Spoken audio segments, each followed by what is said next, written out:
Praise the lord. ఈరోజు దేవుని యొక్క వాగ్దానం, హృదయ శుద్ధి గలవారు ధన్యులు, వారు నిన్ను చూచెదరు. మత్తయి సువార్త 5వ అధ్యాయం 8వ వచనం. ప్రియులారా, దేవునిని చూచువారు హృదయ శుద్ధి గలవారు అని, యథార్థవంతులు ఆయన ముఖ దర్శనాన్ని చేస్తారని లేఖనం సెలవిస్తూ ఉంది. దేవుడు మనలను బంగారం కానీ వజ్రాల వైఢూర్యాలు అడగట్లేదు, కానీ శుద్ధమైన హృదయాన్ని అడుగుతూ ఉన్నాడు. అందుకనే దేవ, నాయందు శుద్ధ హృదయము కలగజేయము, నా అంతరంగములో స్థిరమైన మనస్సును నూతనముగా పుట్టించు అని భక్తుడైన దావీదు గారు ప్రార్థన చేస్తున్నారు.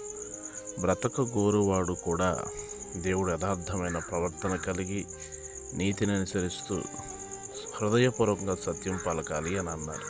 కనుక హృదయ శుద్ధి కలిగి ఉందాం. ఇక్కడ ప్రార్థించే దైవజనులు డేవిడ్ రాజు.